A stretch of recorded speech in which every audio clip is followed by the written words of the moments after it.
without further ado, here is the new car on the channel. Oh my, like I'm getting goosebumps right now, like my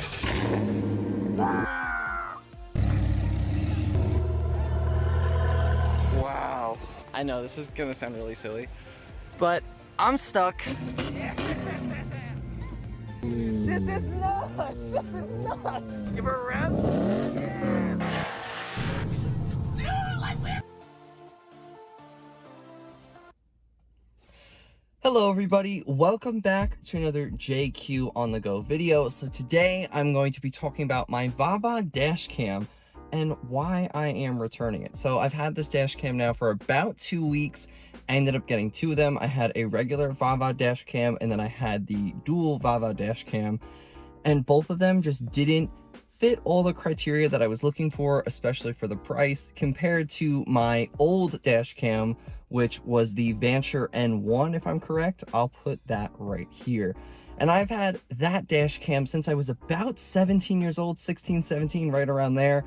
Had that camera for a long time and just decided this summer that I would get something new as I'm buying a couple little things for the car. And I just really wasn't happy with the camera, so we're gonna jump into that right now.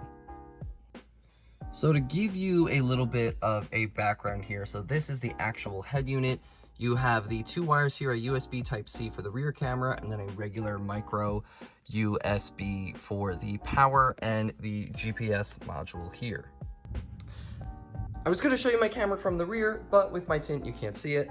This is kind of the instruction manual they give you, not too detailed, but just a little quick start guide. And when you pop into the back of the car, you can see I have the one camera set up right there. So this was one of the main reasons why I got the dual system, was because I wanted this rear camera. I have people that are always kind of up my butt, things like that. I do a lot of driving, as many of you know. So having the rear camera was something that I thought was really cool and was really important to me. Overall, the setup of this guy was actually pretty nice, and I just have it kind of tucked under the headliner here, but there is some 3M adhesive if you wanted to stick it. Overall, I didn't have any real problems with the quality or how this camera looked. Wasn't anything crazy. It's not like a iPhone 12 Pro camera or something like that, but it was definitely visible and was good in the rain and all the weather circumstances. How I had this wire set up was just going down this way. I originally was going to try to run it all the way down, bring it all the way back up here. That just didn't work. So I ran it here, put it under the seat, have it running back here, under the cup holder here, and then back under this door sill.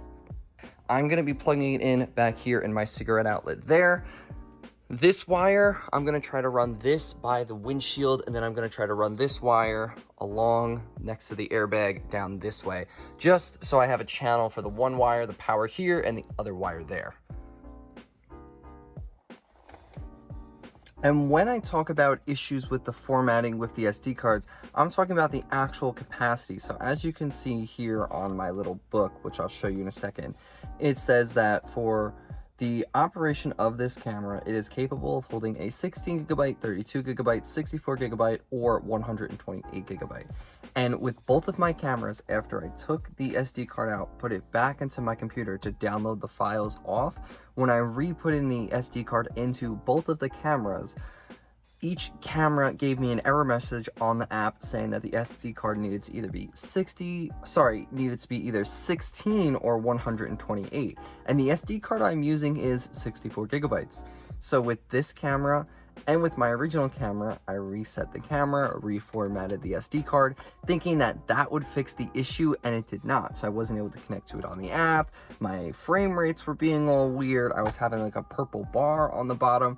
So I just really wasn't happy with that, especially for this camera being $150. So with that kind of technical issue with the overall recording and formatting with the SD card, that kind of put a sour taste in my mouth. So I'm back up in my office here, and I just wanted to add this little clip in so you can kind of see what I was talking about in the garage when I was talking about how the clips are kind of wonky and how they look on my computer. So I'm going to be using my phone right now to video my laptop because my desktop recorder that I use on my laptop, that software, is being a little finicky, but I still want to get this out to you guys and kind of show you what I mean to give you a little bit of a clearer picture, no pun intended. So when we look at the SD card here, we have the three files: emergency, GPS data, and movie. GPS data is kind of just these little Word documents. When you click on it, it gives you some coordinates, not too much to play with, but that's what you get from that. Then we have movie, and I'll go to the emergency file last. So when you go to movie, these are all the clips that get recorded. As you can see, this is the rear of my car. Ooh. This is the rear of my car, and this is the front hood. But the one thing I want you to remember is the actual loop time. I have it set for 5 minutes on the camera, and you're gonna see that each of these files is actually a different interval. And it's not like I say I was only driving for, say, 2 minutes, and that's why I did that. When I drive to work, I have about a 35-minute drive to work, like I said, and I'm getting 1 minute and 18 seconds, and I'm getting 2 minutes. So you can see here, this is a 7-second clip. It's not in the emergency file. This is in the regular movie file. I don't beep. I don't accelerate hard. And it's just weird because I don't know why it did that. And then if you go to the next file, if it wants to go to the next file. And then if you go to the next file here, this is the rear camera of the car, and it is 2 minutes and 59 seconds. So compared to the 5-second file we had before, and then if we click here, then this file is only 1 minute and 13 seconds. So it's kind of weird to kind of see how all of them are not really coherent with one another. And especially if you're trying to figure out something for an accident, or say if someone hit your car, it's annoying trying to have to go through the videos. And again, this one is 208. So just to give you a couple examples with that. And now going to the emergency videos. So there is a lot, and I say a lot, of emergency videos. You can see the date from this is today, 6/16, and then 6/15. And there's a lot of different videos. I didn't hit the little camera button or the little screenshot save button, because there is one that you get with the camera to kind of document some things. And you can see that some of these are the same from the regular video, because these are my little things I have to put on my dashboard for work. And it's interesting to kind of see why this is all getting saved like this. And these are the videos as well that you can't delete, or you shouldn't delete, as in, let me rephrase that. These are the videos that the Dashcam is not going to re-record over. So all of these emergency videos have a lock on them, so they can't get re-recorded over, because it's supposed to save it, say if you're in an accident or someone hits you, from getting deleted prematurely. And you could see with these videos, this video here is just a 20-second clip of me driving to work. And then you'll go to the next clip. This is one from the rear camera. And this is one from the rear camera, and it is another 20-second clip. So it's just weird. So at least all the clips are the same size, but I don't know what it is. Maybe it's how I have the camera mounted or something to that regard. But it should not be kind of going off this much that I have, I don't know, probably, I would say at least 50 to 60 videos here. 35 minutes. And with my Vanture camera that I had, it would do 5-minute snippets. And you would kind of have a timestamp on the bottom. Liked it. It was easy, very easy to find things if I needed. Nevertheless, with this camera, there's timestamps on the bottom, but when you actually look at the actual file, it just goes VAVA 1, VAVA 2, VAVA 3, VAVA 4, and then it's you have the video of the front, and then you have the video of the rear. It's not the two videos together, and it's kind of hard to decipher which one it is, so it's a little bit longer.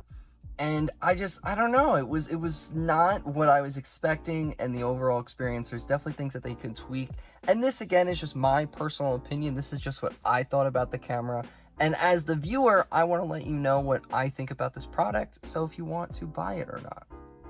I did, again, play around with all the different settings of the camera, the sensitivity in it, making it go high, making it go low, changing the different loops, because you could do 1 minute, 3 minute, 5 minute. tried to do all those different things to try to see if that would kind of help keep the videos at the same length, help with the dating, and it just seemed like it didn't format correctly. Maybe this is just a Windows user error. Maybe both of my cameras just were duds, because again, I had 2 VAVA dash cams, but out of the many that they put out there, mine just happened to be 2 bad eggs out of the whole batch. Wasn't impressed. There's a lot of videos online, a lot of car and automotive enthusiasts use the VAVA system and they love it. I mean, but it kind of leaves a lot to be desired in a sense. That's the word I'll use. A lot less, like there's this car, ooglies smooglies. This camera has so much potential, but it just kind of falls on its face, at least in my experience. With the 2 cameras I've had, I have to say, Amazon was great. They sent me out the camera really quick. I ordered the one with the dual cameras. They sent me the one with the single cameras really quick. I had it within 2 days, so nothing wrong on Amazon's part, and VAVA was great. I was working with their support team as well, but it just, the camera lacked a lot of the aspects that I was looking for. You weren't able to actually access the camera if the car was off, which I thought you were able to because it is Wi-Fi connected, but it only does the Wi-Fi when the car is on, and it does have like a little built-in battery for parking mode. Right as I was about to start video and the lights turned off. There we go. So to kind of end this on a high note, or a bright note, I should say, I really liked the packaging of this product. The overall reviews are pretty decent. The actual wires itself, like these wires were definitely long enough to reach to the back of the car in most regards. But I wasn't happy with it. So I know this wasn't that wasn't a good positive note there. But I really hope that this video helped you out and gave you good insight into this dash cam. I recommend that everybody has a dash cam. I say to all my friends who are driving, if you don't have a dash cam, it's just silly, because at the end of the day, if something happens to you or to your car, you have evidence and you have things that you can kind of keep in your corner, because you can't really fight with a camera. And if you haven't seen, click on the card above. You can watch the video of my accident when I was 17 years old. Right? 17, 16? Around that age, 17. We'll go with 17. Yeah, I was 17. When I had my accident there, and I have my dash cam, it really helped out with insurance and making sure everything was kind of taken care of properly. So because I am returning this camera, I'm actually going to send it out tomorrow. I'm just going to add this little clip in of me uninstalling the camera. Oh, okay. Let's see how this goes. Ooh, bubby, boop, pull. Boop, boop. It's kind of cool though. Mount's kind of magnet. That's a cool thing. That's a bright note we can say. The mount is magnet. Look at that. Da da da. Bada bing, bada boom. Okay.